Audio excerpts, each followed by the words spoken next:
Tony Khan's big announcement this week is that AEW are going to be doing a big show in Boston. It's going to feature big business.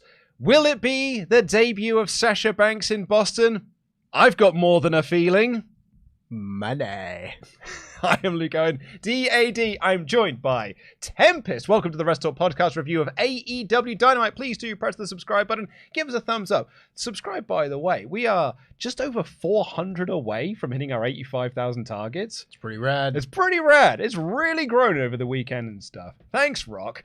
Leave a comment down below with what you thought of this episode of Dynamite. If you're watching live, then please do join our wonderful community in the live chat. And if you want your thoughts read out on the air, WrestleTalk.com/support. We'll read out all of them above the $5 amount. Right. We're going to kick things off with the news coming out of this show, which was a very, very good show. Yes, I very much enjoyed this episode of Dynamite. And it kind of felt like it was always going to be a good show with the lineup that they presented. Like, we got Hangman Swerve 3, you got Sting and Darby going for the tag titles, the BCC versus CMLL. I'm like, yeah, and just those three there, I'm going to have a great time. Yep. I get to see Takeshita wrestle. I don't get to see that often enough. Again, the Women's World Champion in action. Loads to like on, like, no filler. Oh, yeah. No filler on this episode of Dynamite. And even for a brief little moment, that is the Tony Khan big announcement, which your mileage may vary depending on how you felt about his previous big announcements or huge announcements or major announcements. Can't forget those. Major announcement. But probably the most important thing of this show came out of that little 90-second window. Yeah. And the big news coming out of this is that AEW are doing a show from, is it the TD Garden? The TD Garden. Did it used to have a different name? Or has it always been TD Gardens? There used to be the Boston Garden. That's what which I think more people probably like would think of when you think of like the Boston arena and everything, right, and okay. an arena that has garden in it in Boston, but it's been TD Garden for quite a while. Okay, yeah, so the TD Gardens in Boston, it's called Big Business, which is a hilarious name, but also on the side there in the graphic, they had Boston written up, like Boston sort of going around the sort of LED board. Boston with two S's. Boston. And one of those S's was a money sign. And Fightful Select, as they have been reporting for some time, this will likely be the debut of Sasha Banks. Or pretty much they were like, this will be the debut of Sasha Banks. Mercedes Mone, as she's been since she left WWE and joined New Japan early last year. She is going to make her AEW debut. She's been on the payroll of AEW, according to Fightful Select, since January. So WWE were in negotiations with her late last year. They fell apart. Apparently AEW's fell apart as well, but they managed to pick it back up. And by the time they'd put pen to paper, WWE were like, okay, we can't get this anymore. We can't go back into renegotiations, although I think they had intended to do so. So she's been on the payroll since January. So all those people who thought she might be in the Rumble were really...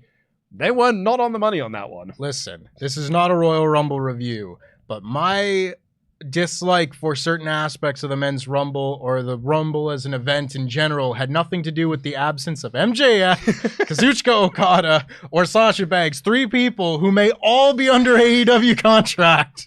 Likely so as well. Tony Khan said that this was going to be like a night that pro wrestling will always remember. It's going to be a monumental night for professional wrestling and for the AEW fans, you know, all without blinking, and only that way that Tony Khan can. And I would wager that the debut of Mercedes Mone is not a night that pro wrestling will remember forever. It's big news, but it is not the big news. Which makes me think it's going to be an all-out 2021 situation where it's not just the debut of Banks, it's also the debut of Okada. I think that very much could happen. I will be very interested to see what happens at Revolution, for example, because I could see them bringing out Kazuchika Okada at Revolution and saying his first match will be at TD Garden. Good shout, yep. But again, that's just speculation on my part. I could very much just as easily see them doing a mix of the CM Punk debut and the All Out debut, which was, hey, this is the first dance, wink.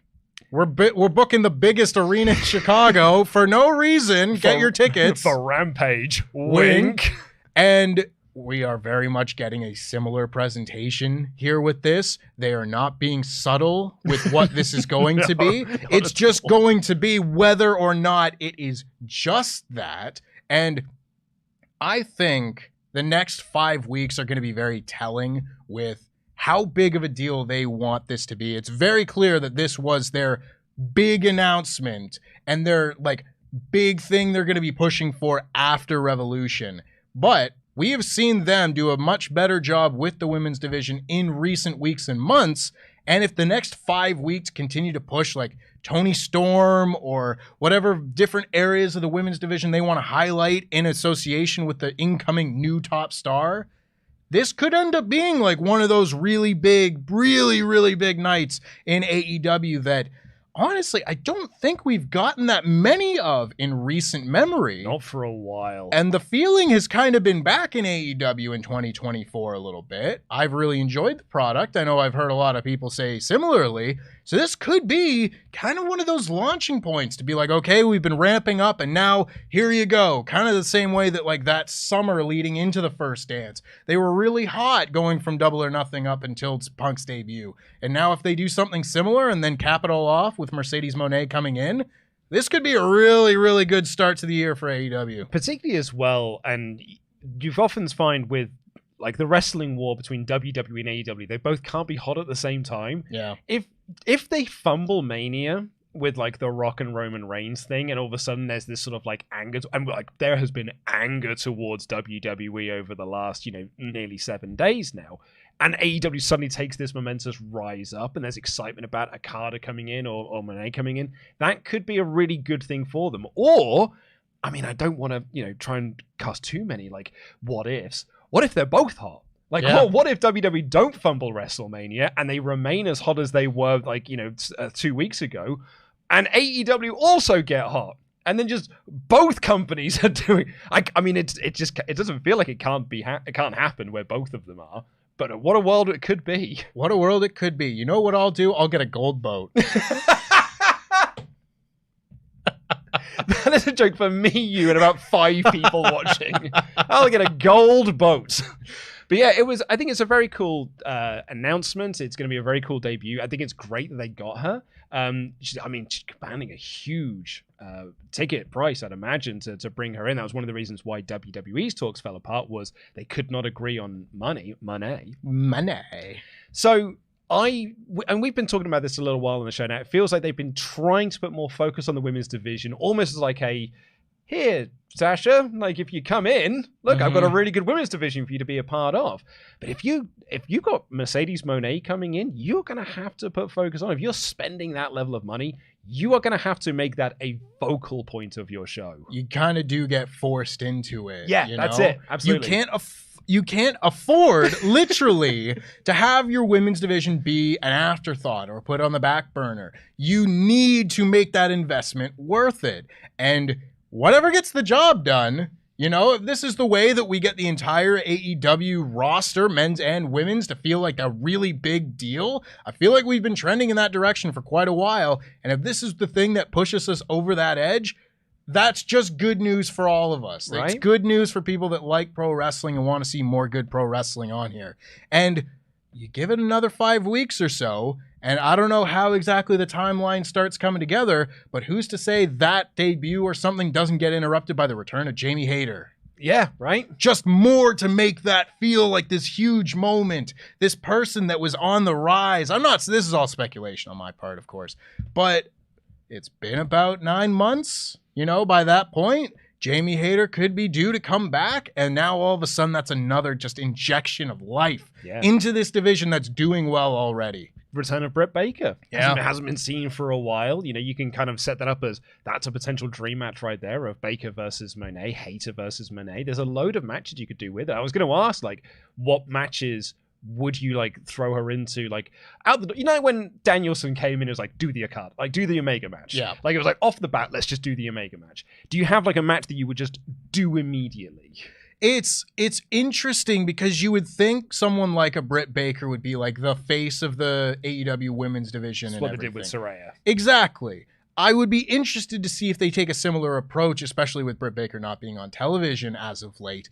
But you look at who the hottest stars of the AEW women's division are right now, and it's Toni Storm. Mm-hmm. And I don't know how exactly the character dynamics and everything would fit, but these are two pros who very much wrestle an incredible style and both have really, really strong fundamentals and are really all-around pros. They are fully formed characters. Their presentations are nailed down, and they make it work for their wrestling. If I'm putting Mercedes Mone in a big match right out the gate, I don't know if it's for the title. I don't know if you just say, screw it, here's the biggest star. But maybe you go the Danielson Omega route and just go like, hey, I want to challenge the champion. I think I'm better than you. I'm here to prove it.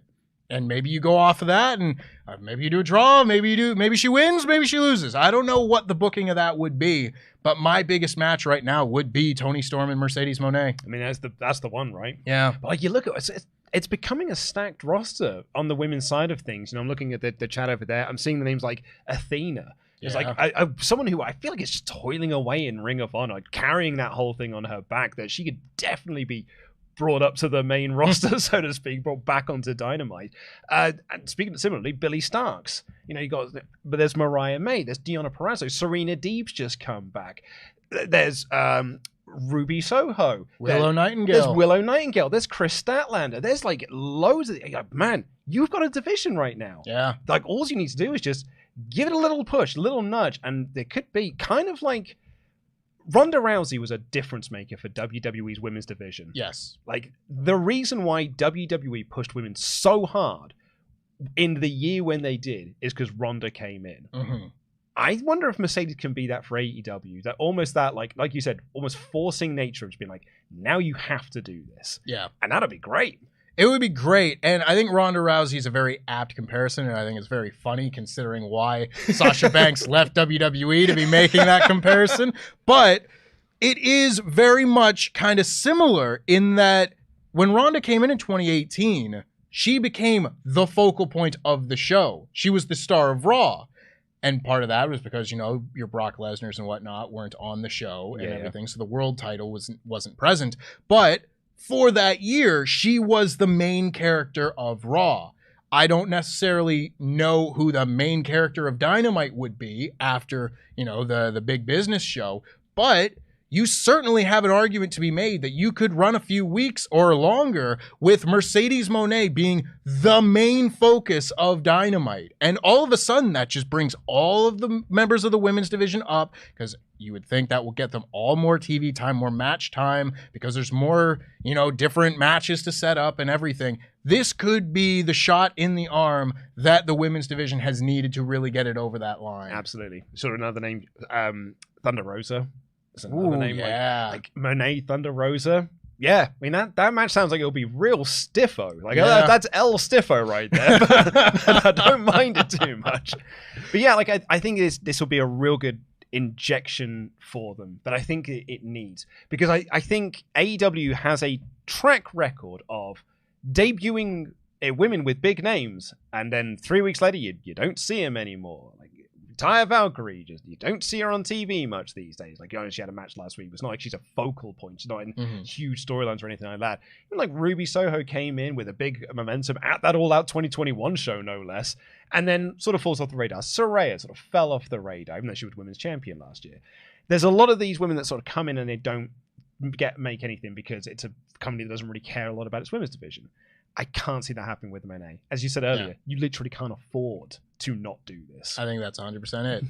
Well, let's see what you make of this debut. And it's not, confirmed, but let's be honest. Come on now. Look, Sean Ross Sapp is having a whale of a time on social media.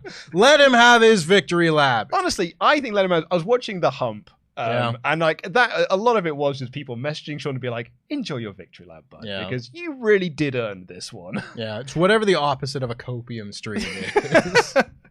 But let us know your thoughts on this. WrestleTalk.com/support. We'll read out all of them above the $5 amount. Blake Whitehouse says, I'm actually quite excited for the Boston show. For all the news stories about their free agency, I seriously cannot wait for Boston's own Tyrus to finally land in AEW. Now the dream match we all lust for with Will Ospreay. Somebody call Tempest's mama. Is he from Boston? I have no idea. I thought he was from Planet Funk. I was going to say. Will Ospreay, I keep forgetting he's coming in. At some point. Well, yeah, it's a Revolution. Is he like that's? I would imagine so. Like, because he's having his match with Oku. Yeah. In Rev Pro, which we're going to very soon.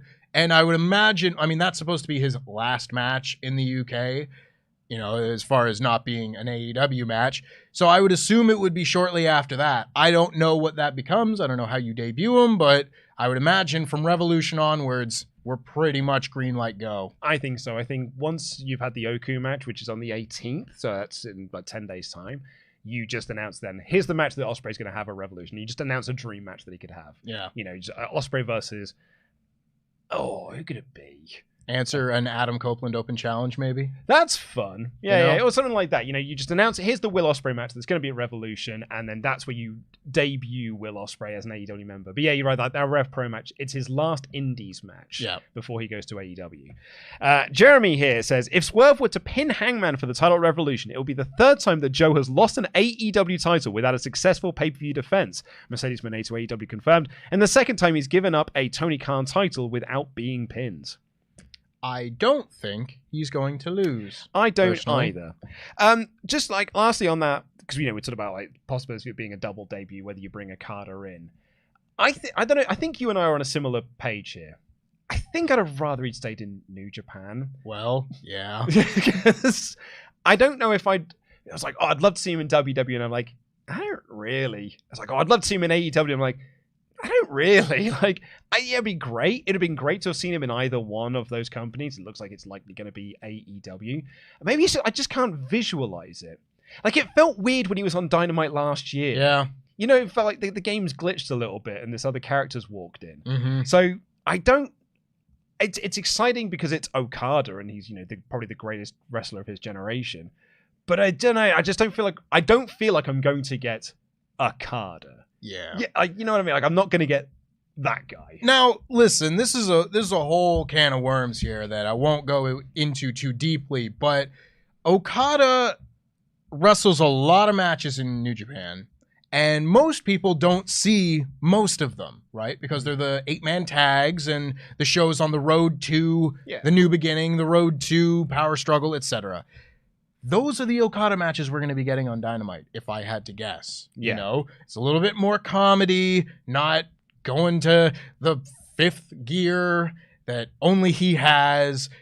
It's going to be different, and it's going to be an adjustment period. And I would imagine a lot of people who have only ever seen Okada wrestle Tokyo Domes and G1 finals and Dominion main events and world title matches, because for the longest time, New Japan had the greatest roster ever assembled on planet Earth. Sure did. And you could have them defend the title against the whole roster 4 times over. And hey, that's what they did. And it was brilliant. We don't have that. We have an amazing roster, don't get me wrong.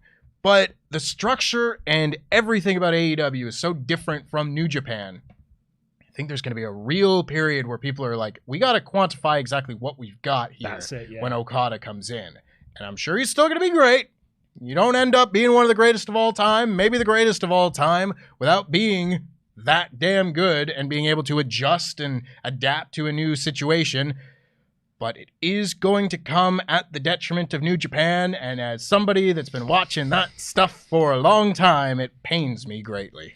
I think the adjustment period's a really good way to put it. I think there will be a lot of reactionary takes of... He sucks. He's washed. He's washed up. He's slow. Probably enjoying surfing. Those levels of jokes that we'll likely get. But I think that Okada is the guy. My prediction was that he will sort of sleepwalk his way through TV matches, and then he'll really pull it out on the big 4 pay-per-views. Mm-hmm. He'll get put into like big matches on the big 4s, and then that's when you get Okada. I'm hoping. I'm certainly hoping that in the course of all this, at some point, we get Omega Okada 5 and it's, 8 stars. I'm crossing my fingers. Yeah. But I'm not as confident as, I don't know, if I was being told that I'd see any of those AEW guys go and wrestle in the Tokyo Dome against Okada, for example. Yeah.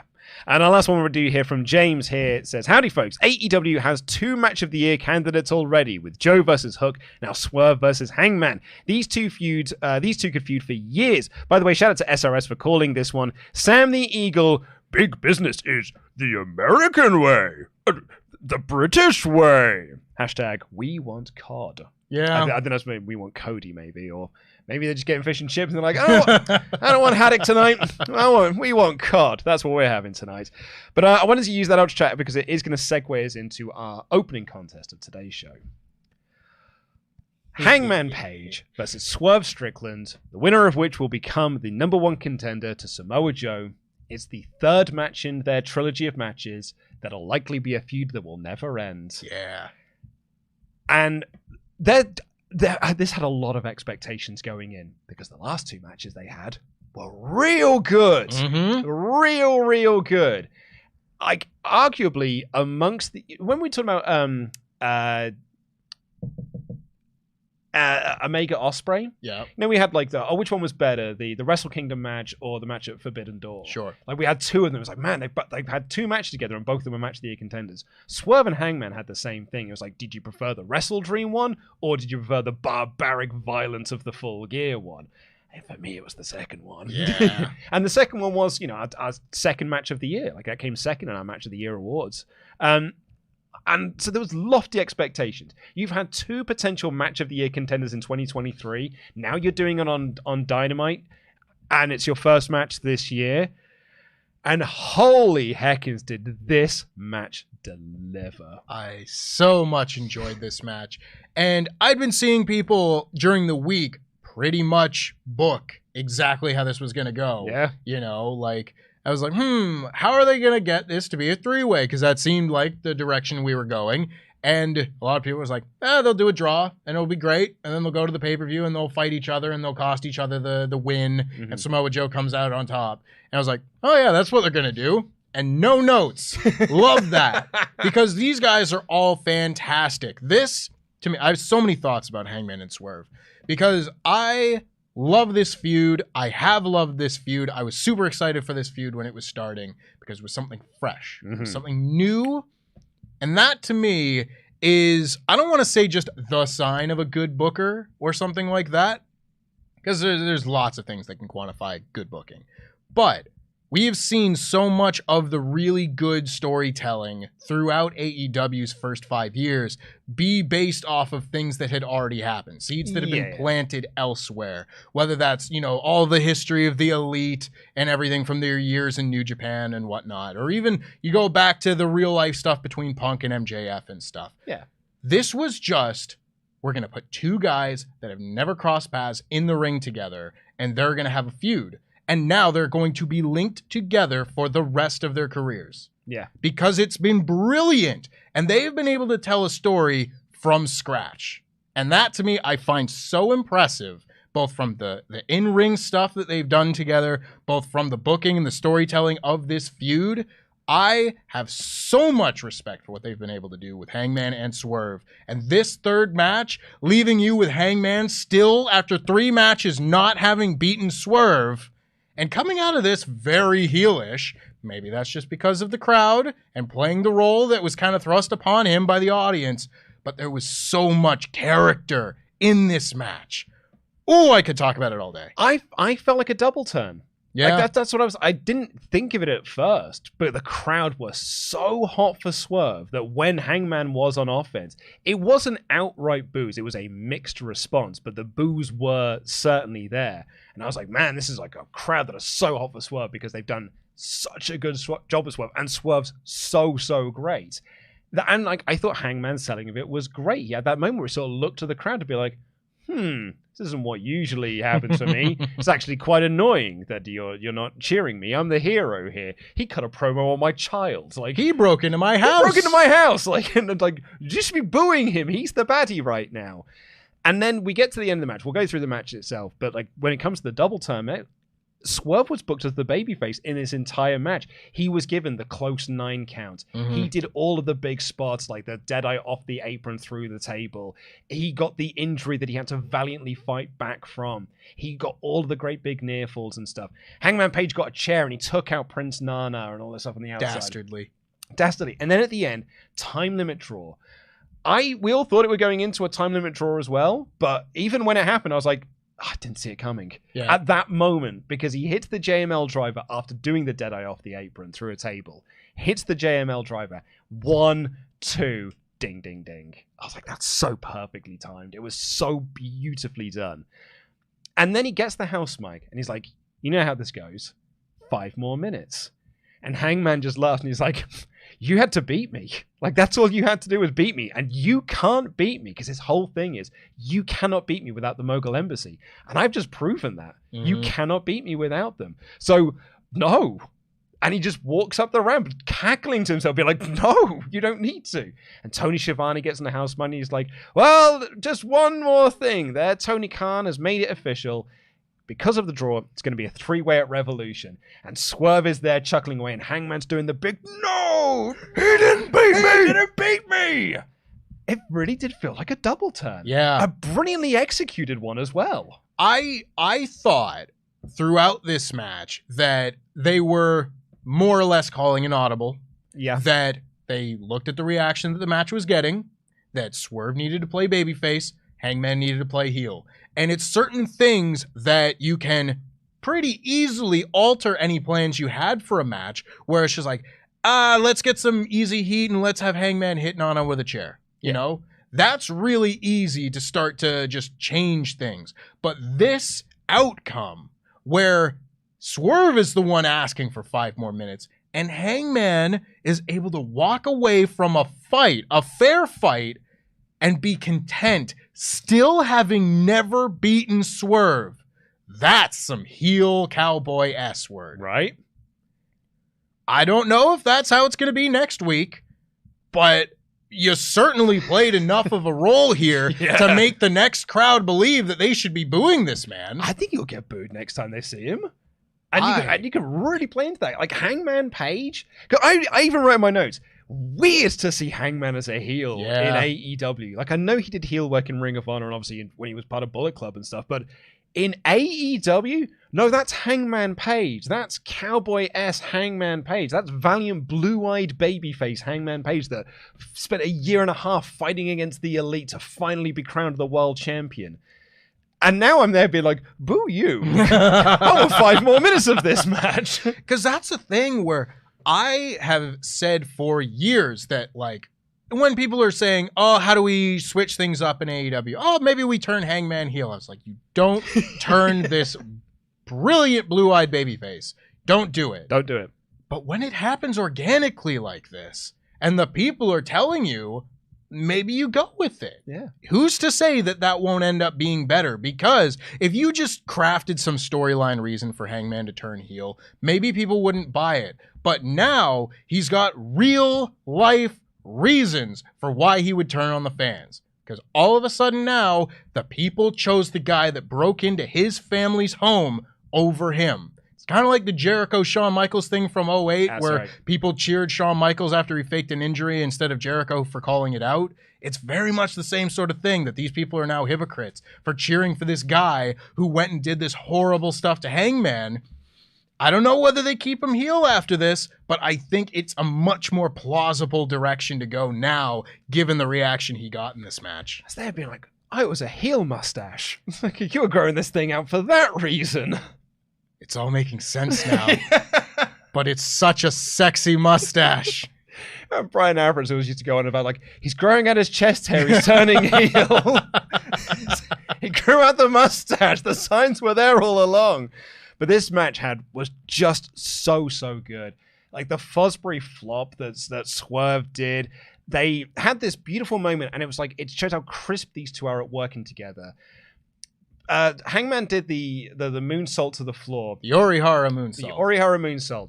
And he sees that Swerve's moving as he's going, so he lands on his feet and rolls through. At the same time that Swerve has moved, he's rolling through to hit a flatliner the moment that Hangman Page has stood up from his roll through. It was so well timed. It was brilliantly executed. They are just the smoothest, crispest wrestlers. Yeah. You know, that is like kind of my number one, like as far as in-ring goes, that kind of, how crisp are you? How much of that like little half step in between each moment is there? And with these guys, it just doesn't exist. No, you're absolutely right. And then even the moment where, so early on in this match, but like, God, it was so great. When Hangman goes for the buckshot, Swerve moves out of the way and in the same motion is on the outside to hit a buckshot of his own. Almost at the moment that Hangman finished doing the lariat move, turn around, which way did he go? Boom, he got hit with his own buckshot lariat. It was so great. Swerve stomped for a near fall on that. They had a moment when they did a sunset flip powerbomb, which you had a massive reaction to in the office. People were like, whoa! It was horrifying because you can tell that this was the sunset flip coming out of the corner powerbomb where Swerve was going to do the backflip and land on his head, but he didn't quite go all the way over and looked like he landed on his head. And okay, they got right back up and just kept going, but I was like, oh my God, this was looking like it was going to be my favorite Dynamite ever, and maybe my favorite guy is going to be hurt coming out of it. Real banged up coming out of it. Thankfully, they just kept going and all seems well and good, but they did the Swerve stomp onto the apron and Hangman rolled out onto a table, which unfortunately collapsed. But they improvised on that really well because it was just Swerve went and got another table and the crowd loved it because, and that's kind of again playing into that, this crowd were really into him as the babyface. You gave him that babyface spot of going around to get the other table, giving the crowd what they want. The time allowed Hangman to recover, so when the Swerve went to do the 450, he got the knees up on that. He hit a buckshot and Swerve got his foot on the ropes. And I loved Hangman in this moment because the first thing he did was look at Nana. Yep. And to be like, you've done it again. And it wasn't. Swerve got his foot on the ropes. It was ring awareness of Swerve Strickland to get his foot on the ropes. Hangman Page's instinct was, Nana put his foot on the ropes. A cheating bastard out there screwed me again. I love this on so many levels. Not only does it really play into the heel stuff that we've been talking about earlier, to take this guy who, Nana is a heel, but he's a heel that is lovable because he's got a fun dance and everybody's really into him. And you take that and you put that over here. There's that aspect of it. But you also have just the storytelling element of all of this, where Hangman's convinced that Swerve can't beat him without the Mogul Embassy. To the point that when Swerve just is beating him without the Mogul Embassy, he's making excuses in his own head. It's not that he didn't grab the outside leg and keep Swerve from putting his foot on the rope. It's like, no, there must be some other reason why I can't beat him. This is exactly the kind of story and character-based wrestling that I want.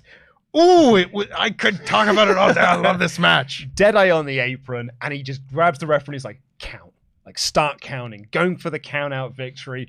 And Nana powers Swerve up by dancing around him. He does his taunt to get the power bar back up. And like Swerve gets in just at the 9 count. He goes outside and he hits Nana with a chair. Does Hangman, because he was like, I got to take him out because he's cheating on behalf of Swerve, so I need to get rid of him, take out this guy.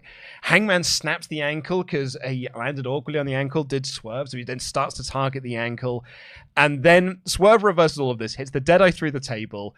Hangman dodges a Swerve stomp, but it sets up a buckshot, and Swerve reverses that JML driver. That's where we get the time limit draw. It was, I did a bad job of explaining that, but it was, go and watch it. Yeah. This was a match where as soon as the show started and these guys were in the opener, I was like, okay, it's a time limit draw. Time limit draw. Anytime you get the really big match that goes on first, it's probably going to a draw. So I'm like, okay, how can you still get me completely invested, sucked into this match? And they had such a gripping performance. Yeah. Absolutely. 5 stars. 5 stars. Match of the year contender, real good. I think we're in for a really good year of wrestling. So remember, come the end of the year, no one's really talking about it. But one of those times, like, do you remember the great match they had on Dynamite with the double turn? I maintain my agenda is Hangman versus Swerve for the world title at Full Gear this year. Yes, please. That is my agenda. I don't know how you get there because there are probably some other world title holders in the middle there, but no matter what, that's my main event for Full Gear. I agree with you. And you said it earlier, but these two should just be entwined forever now. Yeah. Forever feud. A proper fight forever. Yep. They'll always come back around and find each other again years from now. They maybe end up on opposite sides of an 8-man tag and they'll get in the ring and everyone will stand up. Creating moments like that is so awesome. Yeah, and sure they've is. really done it with this. Backstage, Renee Paquette, who was as Canadian as possible in her denim dress, interviewed Samoa Joe, who was fired up about the idea of this triple threat. Mm-hmm. But he had this excellent outline where he's like, I am the AEW World Champion, and you both will suffer because of that. That is so cool. That's an awesome line. I am the champion, and you're now going to have to suffer. I love that he says to Tony Khan, I'm the AEW champion that you don't want, but it is not your decision to make. He's so cool. We had Toni Storm versus Red Velvet with Deonna Purrazzo out on commentary. You could tell that this crowd were tired from that previous match. But impressively, she won with an ankle lock. She tapped out Red Velvet, staring down Deonna Purrazzo the entire time, using a technical hold to get the victory. I thought it was quite nice in the story that they're telling here. It was almost like telling Deonna Purrazzo, oh yeah, the old Toni Storm is in here. I can do the Toni Storm you think I am. Because Purrazzo's whole thing was like, I don't know who this person is. Like, look at the weird wrestling she's doing. That's not the Toni Storm I know. Yeah. And we have seen so much of her character, Toni Storm's character, that is, being influenced and continue to influence her wrestling matches. Finding how the character and the matches coincide with one another has kind of been the journey that we've had to all go on with Toni Storm. But this, to me, is probably like the first real story-based rivalry she has had as champion, and now is getting to further develop that character and utilize the story in the wrestling matches as well. So you've got a real nice, like, wrestling ability, character, storyline trifecta going on with Toni Storm. And I don't know whether this then leads forward to, maybe an ankle lock comes in as a near fall in one of the final spots of the Deonna Purrazzo match. Or maybe this is just, hey, I am still a technical wizard myself. I wrestled in Stardom. I wrestled all over the world and was fantastic everywhere I went. So don't you take me lightly because I will still beat your ass. Either way, I'm looking forward to this women's match at Revolution. I think it should be really, really good. Also, your laptop is low. Yeah, we were saying this earlier. When we did WrestleTalk Extra, we had my laptop as the second screen, and it kept, going into sleep mode because we weren't using it all the time. And Ollie was like, can you turn sleep mode off? And when I activated to never, the MacBook warned me, if you do this, it will affect your battery. And both Ollie and I went, nah, no, it won't. It really has. And now my laptop dies at the drop of a hat. Use your sleep mode, kids. Yeah, that's my PSA for today. Activate sleep mode. Renee interviews the best friends backstage, and Cassidy announces that he's defending the international title against Ishii on Collision. I was like, yeah, cool. Yeah, I'll watch that. That sounds great. Which Trent was like, huh, weird. Neat. Okay. Yeah. They're all in chaos together. Furthering that, the heel turn perhaps that we're going to get from Trent. They got a trios match on Rampage against the Kingdom, and then they're going to go check on Chucky, who is in the building. And then they're all about to go their separate ways. And Renee has to almost like remind them to come back in. No, you do the hand thing. Hands in the middle. And they're like, oh yeah, no, we do that, don't we? Troubles are brewing in the best friends. Yeah, and they have been since the title ended up back on Orange Cassidy. But it has been like a slow burn thing. And I do enjoy this kind of storytelling where every week there's just a little segment like this just to remind you, like, keep your eye on this. Yeah. This isn't going anywhere. Not in a bad way. Like, oh, it's not going anywhere. It's taking forever. But just like, this is still here. Keep it in the back of your mind because at some point, the big moment's going to happen. You need Okada to come in and sort them out. Yeah. That's the feud for Okada when he comes in. Me and Rocky Romero are going to sort out the best friends. We then had the Blackpool Combat Club versus Team CMLL of Voldor Jr., Mascara Dorada, and I can never say it, Hechicero? Yeah. Hechicero. Yeah. You did much better than Ollie did last week. I took it out of my written review because I was like, I'll do too many takes trying to get this right. So I was like, and he pins one of them. Yeah. Because he was my favorite thing in this match, and I wanted to put him over, but I was like, there's enough editing time on all my flubs on a news episode as it is. When the Blackpool Combat Club came out, and it's Moxley, and it's Claudio, and it's Danielson, I was like, this is the coolest group. Yeah. Like, this is the coolest faction in wrestling. I am still so angry that goddamn Jericho Appreciation Society feud went on for as long as it did. Because I remember saying, when this faction debuted, that by the time they went their separate ways, it would be my favorite faction of all time. Don't think that's going to be the case, but they were on a really hot start, and then Jericho came along and sucked them all into his vortex. But more on that later. This, however, is so fun because could you find a better trio of wrestlers? I don't think so. That being said, you look at the other side, and we were talking in the office about Hechicero. And it's amazing to me because outside of your Lucha Brothers and your Vikingo, who, again, has only really hit the mainstream over the last year or so. Through being on Dynamite. Exactly. You haven't seen as much Lucha Libre break through onto, the national television in the US or into, the internet wrestling sphere quite the same way that the Japanese wrestling has, or some of the top stars of the UK, or this, that, or the other thing. And then you'll just get something like this come together. And Hechicero will come out and be like, oh, hi, I'm a top 10 wrestler in the whole world. You've never heard of me. By the way, I'm really great. Yeah. And it is a shame that, a lot of the big Lucha Libre stars of the last few years, there have been so many, visas play a lot into it. The company relations between all the different places, politics and such play a lot into it. But my God, I don't know if there is a more fun style of wrestling when done at its peak than Lucha Libre, and we're missing out on so much of it just because it's not readily available the same way. That's why this CMLL partnership has me so excited, because you get guys like Hechicero, you get guys like Volador Jr., you get guys like Mascara Dorada, who I had about 50 people have to tell me last week is not Grand Metalik. I would have learned that this week, but I can't stand Lucha Libre lineages. Because if I say L.A. Park or La Parka, who am I talking about? Who is Mystico? There's been 5 of them, I reckon, at this point. It's like that Razor Ramon guy. Oh, my God. Don't get me started. Has Mystico ever been in a Royal Rumble? Which one?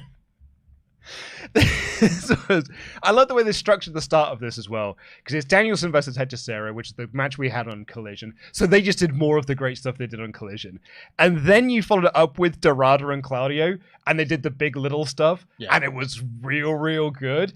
And then it tags into Mox and Volador Jr., and they were just awesome together as well. But then you had this great bit where Volador does this dive to the outside, and immediately Danielson and Claudio just jump down and start putting the boots to him and then throw him back in the ring. Mox does a dive on the other side, and immediately Dorada and Hechicero jump off the air and start putting the boots to Mox and throw him back in. It was so good. This was just so much fun. There's one slip by Dorada, and that was about it. Everything else was just crisp, great wrestling. I say a lot of the time when I get to review things like Dynamite that I think every wrestling show needs a party match. Yeah. Like a 6 or 8 man tag that is just fun. This was the party match on this show. And it's funny when you look at what the finish of this match was. It doesn't feel like how you would end a party, but it was just the top stars of the company going against 3 awesome new stars being introduced to the company and showing you why you should care. Yeah. Mwah. So they had some other members of the CMLL crew at ringside, watching on, just looking at the radicals just at ringside watching on. But the finish was Claudio. The referee nearly gets bumped, so Claudio picks up Hechicero for a spine buster, and in the process gives him a low blow, and he pins him. I was like, huh. I mean, it's a good way to protect CMLL, I guess, but I did not expect Claudio to get the win here through dirty tactics. Mm-hmm. Hey. It caught me by surprise, not in a bad way by any means. I'm just like, all right. It's not you'd expect a match like this to be one of the luchadors coming off with a springboard something, and Claudio hits the uppercut out of midair and then hits his arm trap power bomb or something, gets the win. Nope, just kick him in the dick and pin him. Yeah, simple, effective. I was also surprised that they lost.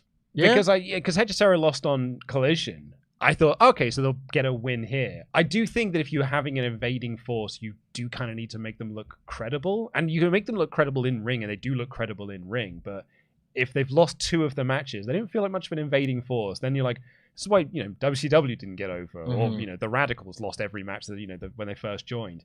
They don't feel like an invading force after a while. Then it's as well because, the rest of them jump in the ring. And who is it that makes the save? It's Matt Menard and Matt Seidel and Christopher Daniels. And I'm like, wow, that's real low-tier guys that are running out to make the save here. It doesn't make them feel like the big threat that they should. Mm-hmm. I think it'll be really interesting going from here because this is about where the benefit of the doubt might start to run out, where I will give them these first 2 matches because I'm not going to expect Danielson to take do a job right before he goes and has a title match on the pay-per-view and such. And they did enough, in my opinion, to protect the CMLL guys with the finish of this match.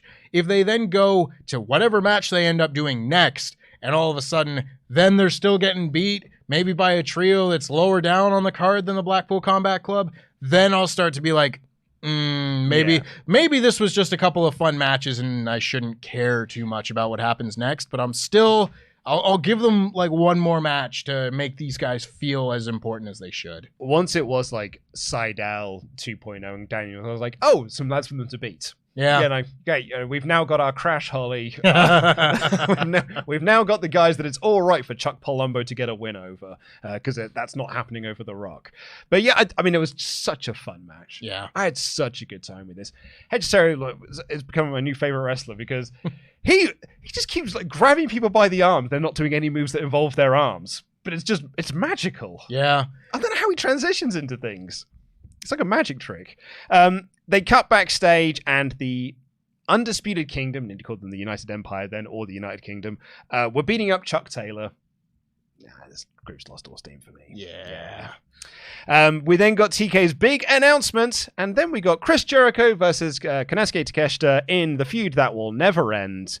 August of last year this started. I think it was before that. Is it really? Really, like when you look at when Don Callis started recruiting Jericho, that must have been July. Oh man, it's been so long and it's not gone much of anywhere apart from the fact that they ended it with the Like a Dragon street fight and then Omega got hurt, so they were like, Callis again? Yeah. That's really what it feels like. I feel like, well, just go back to the Callis feud. This is exactly what I said when Jericho faced Kyle Fletcher, and also a good match, because I thought this match was good. Yeah, it was good. But for God's sake, I cannot possibly care. No, well, the thing for me is that the finish of this match, it's a cool finish. Konosuke Takeshita locks in the walls of Jericho. They after Don Callis stabs him in the head with a screwdriver, and they tease the 3-arm drops. Jericho powers out of that, but then eventually taps out. He tapped out to his own move. No one's ever made Chris Jericho tap out of the walls of Jericho, which would be cool, but I've also seen no one's dominated Chris Jericho like Powerhouse Hobbs did. I've never seen a rookie like Action Andretti beat Chris Jericho like he just did. And they've not led to anything. Yeah. This is Athena debuting. It's like, yeah, cool. It's a great moment, but I've seen the follow-up to some of these things, and it's never really that great. Yeah. So, grand, it's a good win for Takeshita. He's beaten 2 world champions in AEW now. Yeah, but I don't think it's going to lead to much. Man, because beating Kenny Omega did so much for him. That's what I mean. Like, I don't think this is going to go much of anywhere. Yeah. And here's maybe a little bit bigger than a nitpick, but the fact that he was able to beat Kenny Omega clean, but needed Don Callis' help to beat Chris Jericho, that just pisses me off. Oh, yeah. Maybe it doesn't matter. I mean, it's wrestling. None of it matters, but at the end of the day, I don't like that. Yeah, I didn't love it. Yeah. What I did love, however, was our main event. Sting and Darby Allin versus Ricky Starks and Big Bill for the AEW World Tag Team Championships in a tornado tag. Yeah. Because how else could we get Sting crowd brawling? Hey, he's got to jump off something. That's it. I was like, TNA's back. Put a t-shirt on Sting. It's 2011 all over again. And he just goes out there, brawls through the crowd, jumps off a thing, brawls everywhere, and then they go to the finish of the match. However, the highlight of this match for me, the thing that made me lose my tiny little mind, was when Darby Allin ran, and Darby Allin did a dive at 100,000 miles an hour, and Big Bill caught him and did, without skipping a beat, spun him round into one of the biggest boss man slams I've ever seen. It was awesome. I have been, I don't want to say a detractor of Big Bill's for a long time, because he obviously improved a lot in Impact and everything as W. Morrissey, and he comes into AEW last year, and I was like, I didn't have Big Cass on my AEW debut bingo card. That's the debut, right? Where you're like, yeah, I guess. Kind of like when they signed Johnny Impact. Yeah, like, yeah, I guess. It didn't feel like one of those real big key signs, and not everyone has to be by any means. Mm-hmm. But I was always like, well, what are they going to do with this guy? Because, he ends up in the firm. Okay, like I care about the firm. Yeah. And you just continue onward, and all of a sudden, he's just kind of found his little niche here, where I don't know if this relationship with Ricky Starks is going to continue on past this tag title run. But he's making a lot of really big moments for himself. And whether it is just a perfect boss man slam, I had to pause it, rewind it, and show it to Sullivan. I was like, Sullivan, look at this. Look at this. And he's like, I've never seen a better big boss man slam than that. I thought Darby Allin, I saw his soul leave his body when he hit them. And then you went, poof. But whether it was that, whether it was him doing a stupid little dance to mock Sting and everything, he was a bigger star in this match than Ricky Starks was to me. And I wouldn't have guessed that. And I thought there was a really good character moment near the end of the match where Ricky Starks kind of hesitated in putting Sting away. But when I think about this match, and I think about the team of Ricky Starks and Big Bill, I'm going to think about Big Bill first. And I wouldn't have guessed that. Who da man? That boss man slam was nuts. Darby broke up the pin because Starks hit the Scorpion Death Drop. Darby ran a wild on Big Bill, hit the coffin drop on the outside, and Big Bill then just sort of, he stood up. He's like, oh man, that hurt a little bit. So Darby jumps on his back. And Big Bill's like, oh, what's this? I better get back in the ring. He just walks up the ramp and he just starts walking around the apron being like, I feel like there's something on my back. And they go colliding through a table together. And yeah, you're right, it comes down to Starks and Sting. Starks has that moment where he's like, I don't think I want to beat the first person to beat Sting. That doesn't feel right. But he hits the spear anyway. Sting kicks out of that. And he goes for a second spear, but Sting literally catches him. Yep. He goes to hit the spear and he's like, nope. Scorpion Death Drop, 1, 2, 3, new tag champs. I didn't know if they were going to win. I thought they might, but I thought there was always going to be a possibility that the Young Bucks could come and cost them this match. Yeah. But then they won, and I was like, this just makes me so happy. Yeah. I think it was the same reaction that his kids had at ringside. Because they had both the Stings there. I saw someone say, why does his kid look like real Sting and NWO Sting? They cut to the crowd, they cut to his kids, and they're not going like, yeah, you go, Dad. They were like, yeah, you go, Dad. That was real nice. That's how I felt. I'm glad you got to win that match. That was nice. It makes my heart happy that throughout all of this, Sting is a champion in AEW. It's mad. That's really cool. Yeah. Because for as much as people talk about old timers coming in and taking up spots, young people, there's a lot worse that you could do with a legend than what AEW has done with Sting. Yeah. As far as how to pay respect to a legend that's on his way out and having one last final run, I think this is the blueprint.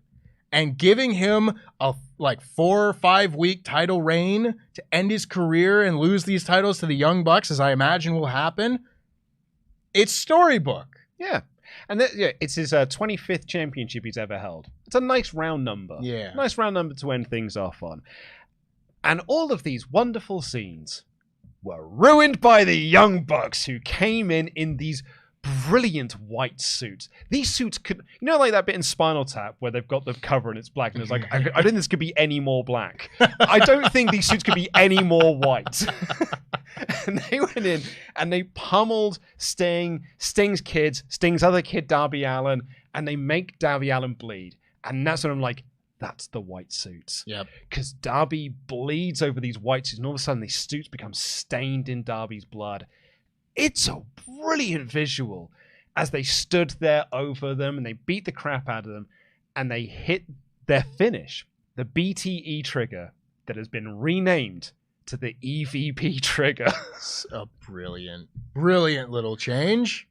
I had never really heard this as a sort of a complaint against the Young Bucks or against AEW as a whole, but I heard it again on a podcast last night. I'm like, I guess this is a new complaint people have about it. It's like, AEW is a different company. The talent are the EVPs. And I was like, I guess that's a new complaint that some people have about AEW. I like that the Young Bucks have just heard that and have turned it into that's their character. Yeah. Is that they're the talent and they're the EVPs. I think it's brilliant. I think what they've been doing as of late has been fantastic. I mean, the work speaks for itself, but I really want to make note of how much they were putting over on commentary that this is like the worst thing the Young Bucks have ever done. The Young Bucks. Right? Like, we have seen the Young Bucks as babyfaces and heels in AEW time and time again. Like, they've kind of flip-flopped quite a bit in the first 5 years here.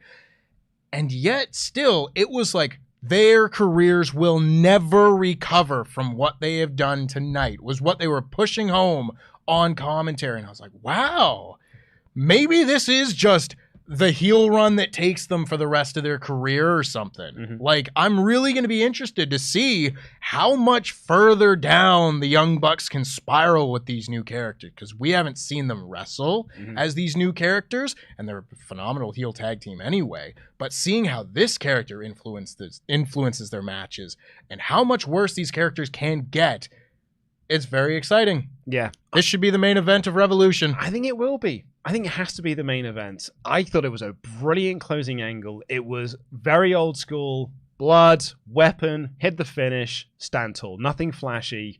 You grab the title, you put the titles on them. It's like, see you in 5 weeks, champs. I thought this was excellent.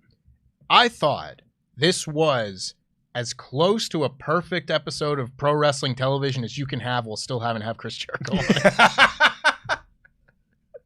Chris Jericho having a match where, well, Takeshita can't beat him clean, so we're doing it this way, I guess. You know, and that might sound harsh, but I am also just kind of over it. Yeah. You know, but otherwise, I thought this was one of the best episodes of Dynamite that they've done. Mm-hmm. And certainly the best one that I've seen them do as of late.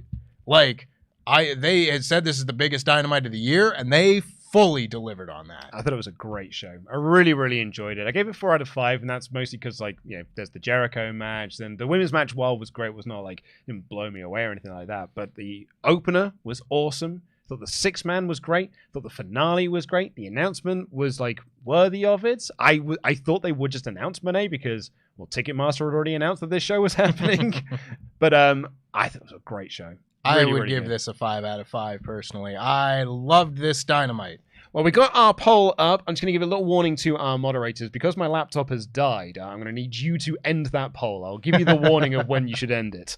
But we need to shout out our $25 above Patreon Pledgehammers. We've got a brand new episode of Survival Series Thunderdome Edition coming out soon. So you want to head on over to patreon.com/WrestleTalk to get involved with that, because we've so much fun making those shows. And we've had great feedback to them already. Plus, there's a WrestleTalk Extra up there where Ollie and I spend nearly 4 hours reviewing Royal Rumble 2014. And it's an incredible show to look back on in history, but with everything that's currently happening in WWE, the amount of times I keep having to reference Rumble 2014 in like new scripts I'm writing, I'm like, time's a flat circle. Like, it's just, we just keep repeating ourselves over and over again. It's mad, isn't it? Isn't it just? But if you are one of our $25 and above Patreon Pledgehammers, you get your name read out on this show, like these fine folks. No pictures, please. Shy Guy Works. Yeah. Starbucks, Steven Costa. Yeah. Shield Maiden, the Zornice. Yeah. Burley, Rob Burwell. Yeah. He ran, Aaron Hanrahan. Yeah. He brings the fear, Amir Jones. Yeah. Alex now. Yeah. Andrew Gifford, the Big Red Dog. Yeah. Keeper of the Mask Mysteries, Angie. Yeah. The Schrock Master, Austin Schrock. Yeah. I'm afraid I've got some bad news. It's bad news, Bob the Ninja Goldfish. Yeah. And the Eco Warrior, Brian. Yeah. That is your Hall of Fame class for the 8th of February, 2024. Right, let's get into your remaining Ultra Chats here. WrestleTalk.com/support. Please do get them in. Don't mind me, I'm at work. Can you imagine the matches AEW could throw out there if they wanted to do a women's C2 with the likes of Mercedes, Baker, Deeb, Soho, Shida. Shida's a name I didn't even come up with earlier. Yeah. Rosa, Nyla Rose, Deonna Purrazzo, Toni Storm. If you give them the same amount of time and attention, it could be mind-melting. I hadn't even thought of something like that. But it's a great point. A great point. Yeah. Aaron Hanrahan, speaking of. Wow, Swerve Hangman 3 was awesome. 5 more minutes. I've seen this before Face Hangman accepts, and then he didn't. I literally gasped and laughed. The heels EVP's faction, the feud has been. Boss this show. We'll see. Yeah. I mean, I don't know if all of a sudden the members of the Elite all end up being heels at the same time. I can't even imagine what kind of a character arc that would mean for Hangman Page. We have a missing username here. Please do let our moderators know in the chat, and we can get that amended. It's a Streamlabs issue. Said, I do wonder what a heel cowboy would be like. We already have a bandit, desperado, bounty hunter, and 2 renegades. Maybe that's a James Storm question. Also, congrats to Lucha Underground. I mean, Ring of Honor for Penta versus Vikingo. Very good. I saw somebody tweet at Brian Keith when he got signed that they want the cowboy faction of Bandito, Brian Keith, and Hangman. That sounds mighty good to me. The Roller Coaster here said, hi guys, I went to my first AEW show and watched Sting wrestle and win. My favorite since I was a kid. This was a dream. It was a hot crowd. Phoenix really came out. Tony noted it and even said after the show, we may get a pay-per-view. Thanks. Have a nice day. I hadn't noted that in this podcast, but I thought this Phoenix crowd was awesome. They really were great, yeah. Nick J. Smith, if AEW are really trying to overhaul the presentation of their women's division, finally, could a job offer to Scott D'Amore be on the table? If they can take a fraction of what TNA did for the Knockouts, it could definitely be an improvement. That is something I hadn't even begun to consider. The Scott D'Amore thing, genuinely took me by surprise. Oh, it took a lot of people by surprise, including people in the company. So I've heard, I think it was House of Wrestling said that the second call they had with talent that was headed up by Tommy Dreamer and Gail Kim did not go well. Okay. Gail Kim had to ask people to mute their microphones because everyone was just shouting over each other. But yeah, talent not happy with the firing of Scott D'Amore. It sounded like a real misfire by Anthem here. Yeah. A company of misfires, and this might be one of them. But yeah, it's bringing Scott D'Amore, man. I would do it. That's the thing. Like, Scott D'Amore has a lot of connections within wrestling. He knows everybody. And he's obviously done a very good job of, like, resurrecting TNA to the point where it is now. It's the hottest it's been in a long time. But I don't know what the issue with the AEW women's division has been in the past and what the solution to that issue would be, whether it is somebody to kind of take the reins and maybe book it a little differently or just bring in different women that maybe he has connections to. I don't know what Scott D'Amore could bring that those in AEW couldn't bring. Not saying he couldn't have a big impact, haha, pun intended, but I don't know. Yeah. We need a lot more backstage info than we've got.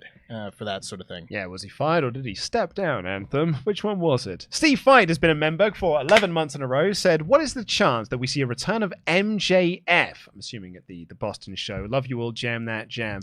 I did think about it earlier, but I wasn't sure what his time frame is for returning. A torn labrum, if surgically repaired, I think usually takes like 6 months or more to fully heal and everything. So that would be a quick turnaround for MJF. I don't know what the status of all of that is, but I would be surprised personally if he was on this show.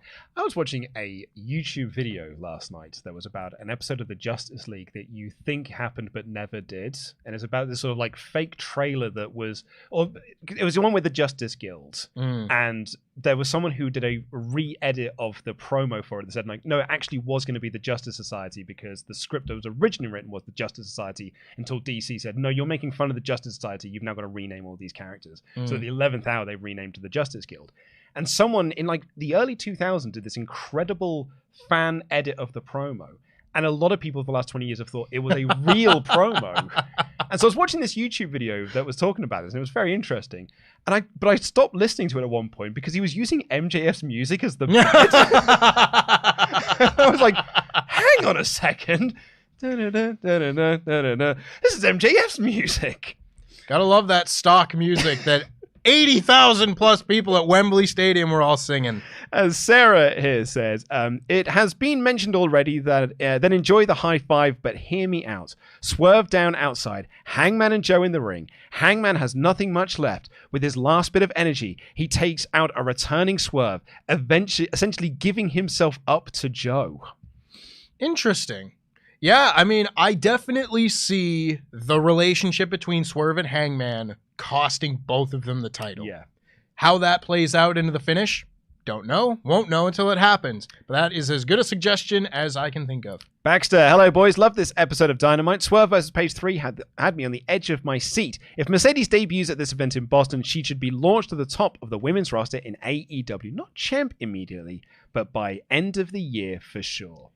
I can't necessarily disagree. Is Wembley? Give her the belt there. If you do, maybe you put the belt on her before Wembley and then do her and Hayter at Wembley. Oh, that's a great shout. You know, something like that. Nick here said, you could solidify a Hangman heel turn by having the Young Bucks interfere and help him win after he convinced Swerve to try and do it without the embassy. 3 EVPs holding belts they took off the veterans for the final shot of Revolution. Particularly because, you know, you had that moment where he's like, Tony Khan, I'm not the champion you want, but I'm the one you've got. Mm-hmm. All of a sudden, the EVPs are like, whoa, we've got a different champ for you, Tone. Oh, that's real curious, isn't it? Ooh, that's spicy. I don't know if I'd do that, but that's certainly a direction you could go. It is a choice. Ryan here said, this is AEW. Hope they can keep this momentum going. Love you guys. Really helps my day out at work go faster. You're very welcome. Thanks for joining us. Eduardo, on the past Saturday Collision, the CMLL guys got big pops because they're actually pretty well known in the RGV and along the border. Viva CMLL. That was the thing as well, is I don't know how much planning went into choosing the venues and stuff and coordinate, because obviously these things have to be done in advance, and I don't know when the CMLL deal came together, but having a lot of these shows kind of in the southern and southwest United States is a very good thing for CMLL. Absolutely. And hey, if you want to end up doing a Forbidden Door style pay-per-view, if you did that in Texas or California or something like that, I think you do pretty well. Do pretty good numbers. Yep.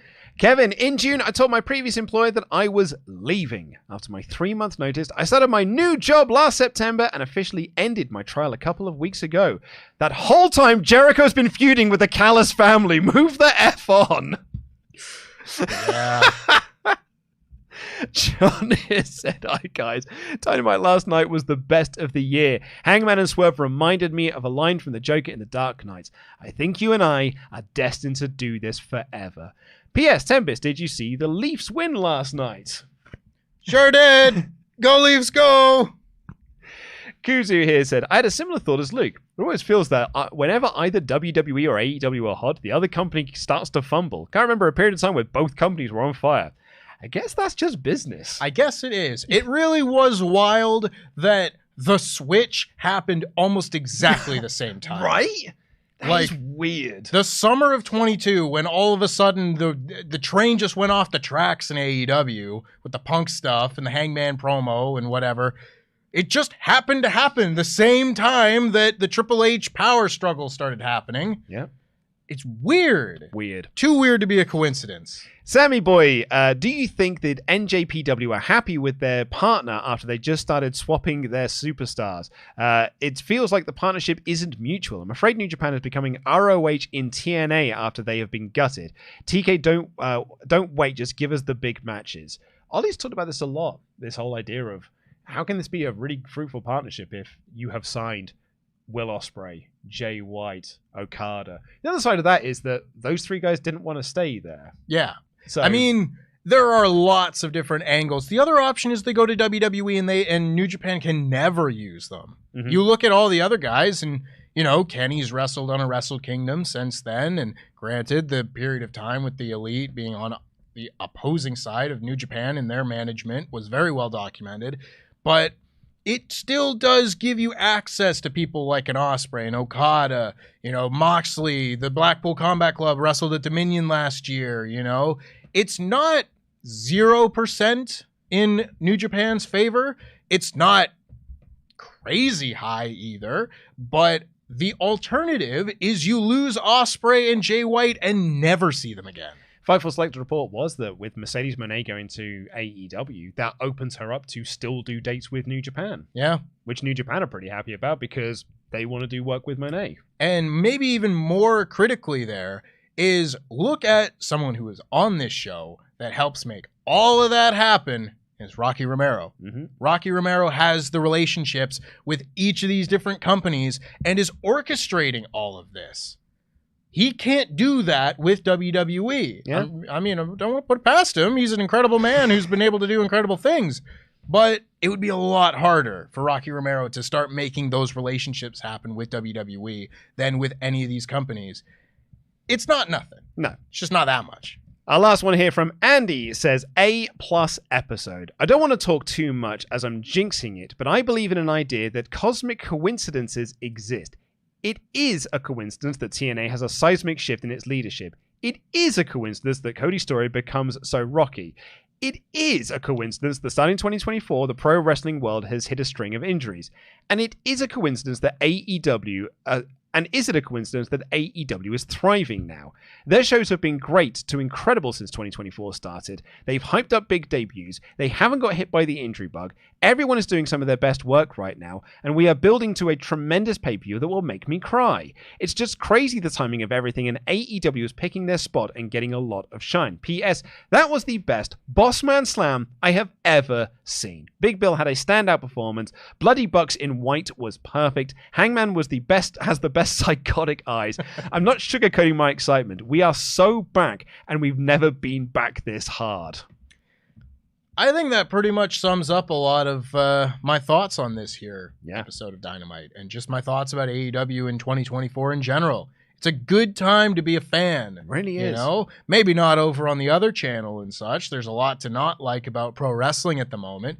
But in terms of just like put the show on and enjoy it for 2 hours, it's a very good time to be a fan of in-ring wrestling. And WWE can easily pivot this. The press conferences today, like they can easily pivot away from the choice that they made. And we'll certainly see, like tomorrow is going to be a big day for us here and covering this because they're going to have to make a choice. Mm-hmm.